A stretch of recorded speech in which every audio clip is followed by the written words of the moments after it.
Hey there. What if I told you the loneliness you're feeling isn't because you don't have friends?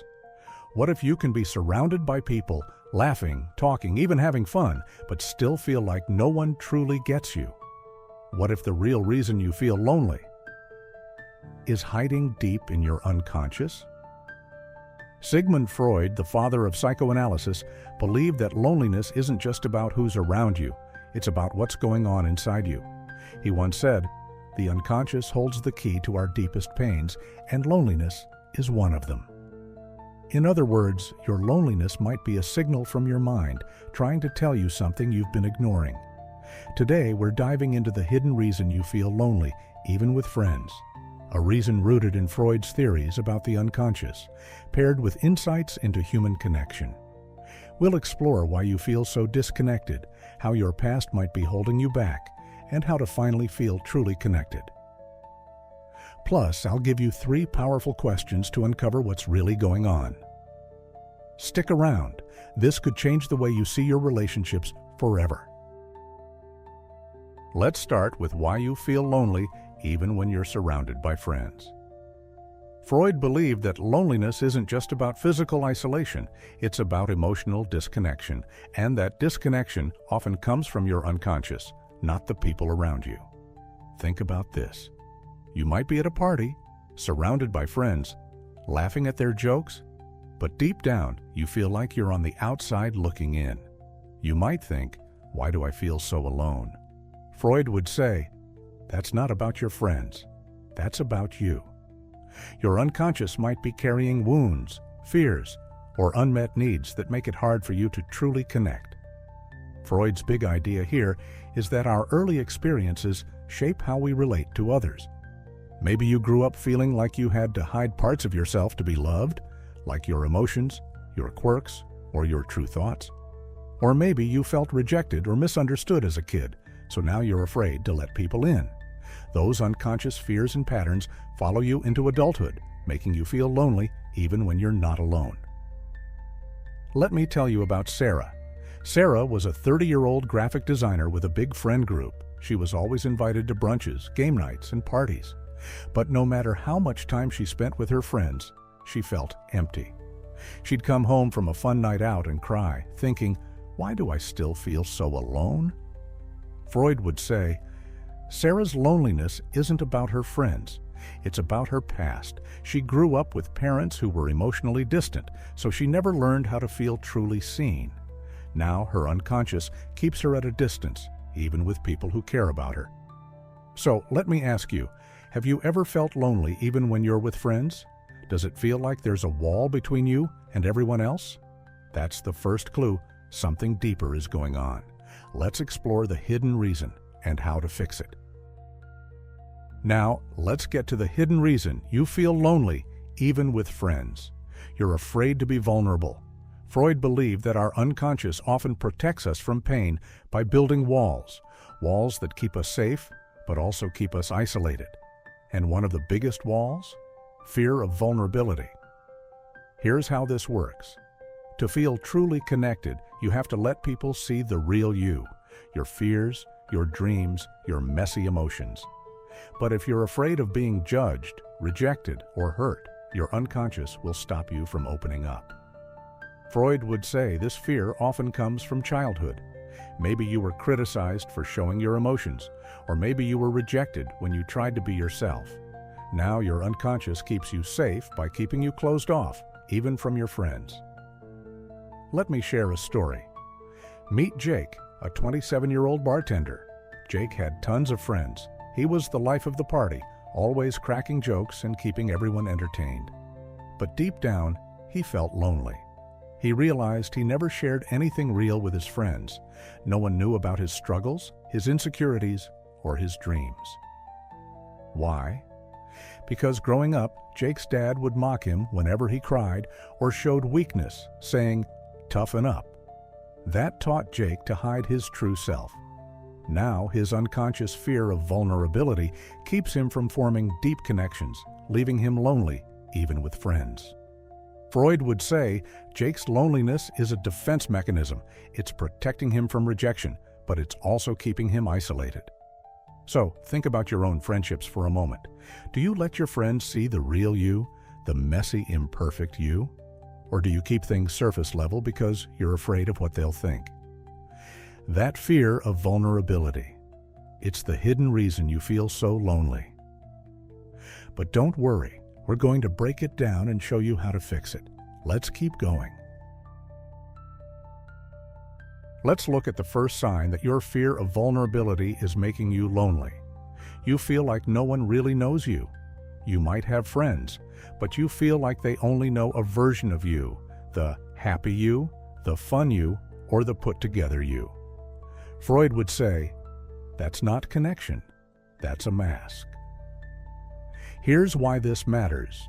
True connection happens when you let people see your authentic self, your struggles, your fears, your quirks.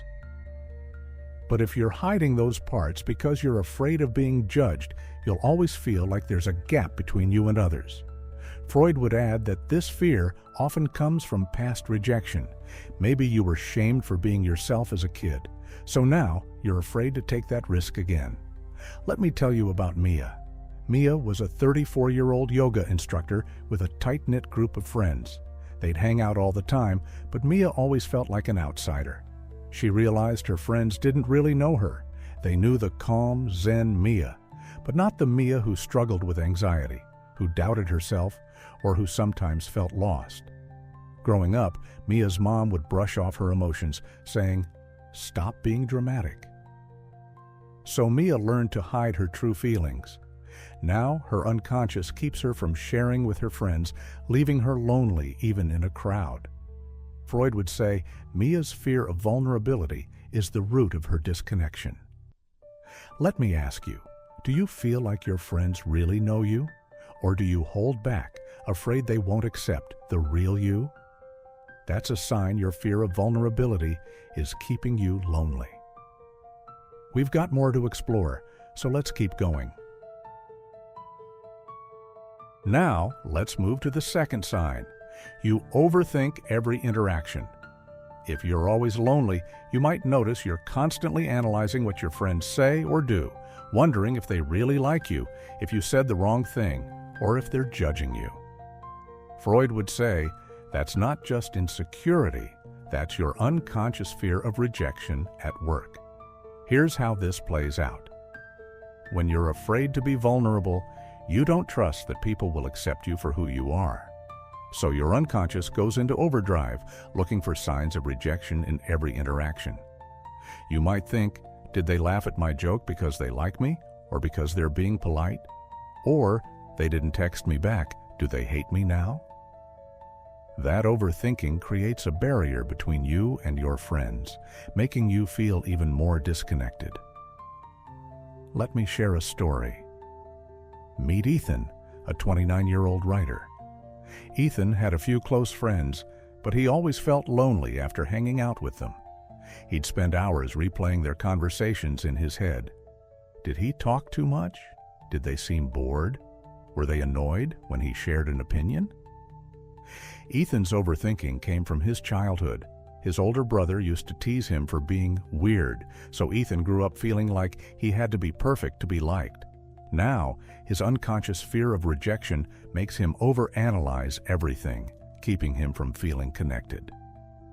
Freud would say Ethan's overthinking is a defense mechanism.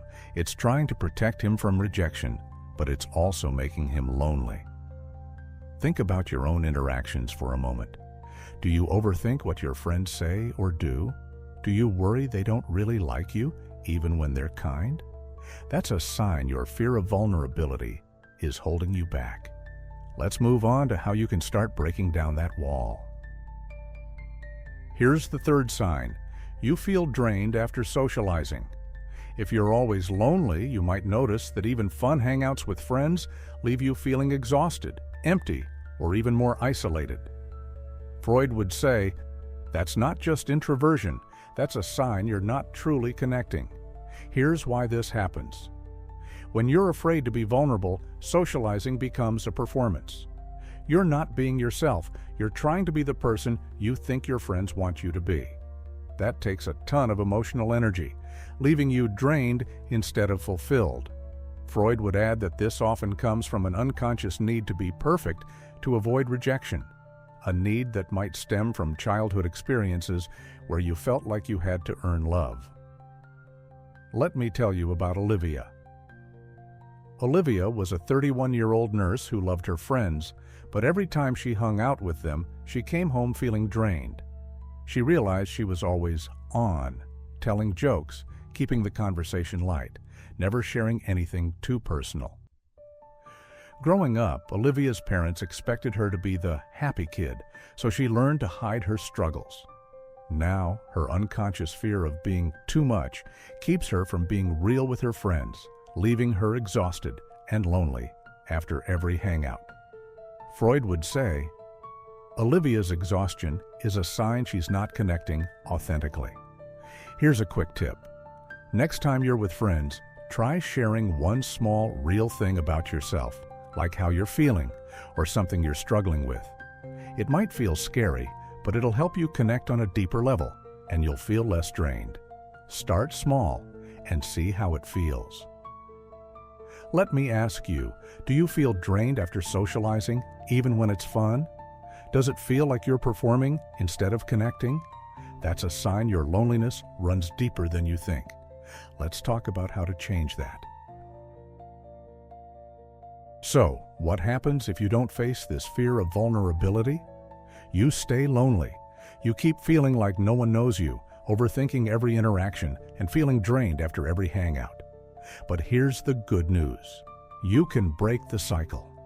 Freud's theories show us that once you understand your unconscious fears, you can start to overcome them and build the connections you've been craving. Here's how to start. First, recognize that vulnerability is the key to connection. Letting people see the real you, your fears, your struggles, your quirks, is what creates closeness. It's scary, but it's worth it. Second, start small. Share something real with a friend you trust. Maybe it's admitting you're stressed or telling them about a dream you're afraid to chase. Third, practice self-acceptance. The more you accept yourself, flaws and all, the less you'll fear rejection from others. Let me share one last story. Meet Daniel, a 35-year-old teacher. Daniel always felt lonely, even with his friends. He overthought everything and felt drained after every hangout. But one day, he decided to try being vulnerable. He told a close friend about his anxiety, something he'd always hidden. To his surprise, his friend didn't judge him. They opened up about their own struggles, and the two of them grew closer than ever. Daniel started sharing more, bit by bit, and over time, his loneliness faded. Freud would say, Daniel overcame his unconscious fear of vulnerability, which allowed him to finally feel connected. Imagine this. Instead of feeling lonely, you feel seen. Instead of overthinking, you feel understood. Instead of being drained, you feel energized by your friendships. That's what breaking the cycle looks like. It's not about having more friends, it's about being real with the ones you have. Let's wrap up with some questions to help you get there. Now that we've uncovered the hidden reason for your loneliness, let's make it personal.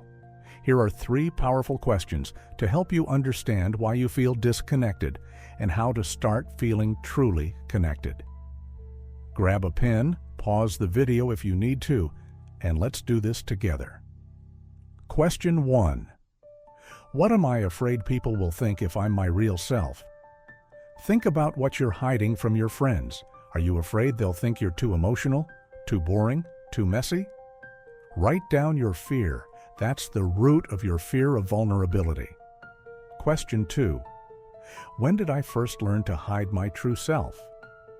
Freud believed our fears come from childhood. Think back, were you criticized for being yourself? Did you feel like you had to be perfect to be loved? Write down a memory that comes up. It's a clue to why you're afraid to be vulnerable now. Question 3. What's one small way I can be more real with a friend this week? Pick a friend you trust and think of one thing you can share. Maybe how you're really feeling or something you're struggling with. Write it down and make a plan to share it. That small act of vulnerability can start breaking down the wall. These questions will help you see what's really keeping you lonely and give you a roadmap to deeper connections. Take a moment. Did any of these spark a realization for you? Let's wrap up with a quick chat. So, have you ever felt lonely even with friends, like no one really gets you? Freud showed us that loneliness isn't just about who's around you, it's about what's inside you. Your fear of vulnerability might be keeping you disconnected, but now you know how to change that. If this video helped you understand your loneliness, I'd love for you to hit that like button and subscribe. I'm diving deeper into Freud's theories and more tips to improve your relationships and life in more videos coming soon. And let's talk in the comments. Share a time you felt lonely even with friends, or the first step you're going to take to be more vulnerable. I'll be reading and replying, so let's keep this conversation going. Thanks for watching.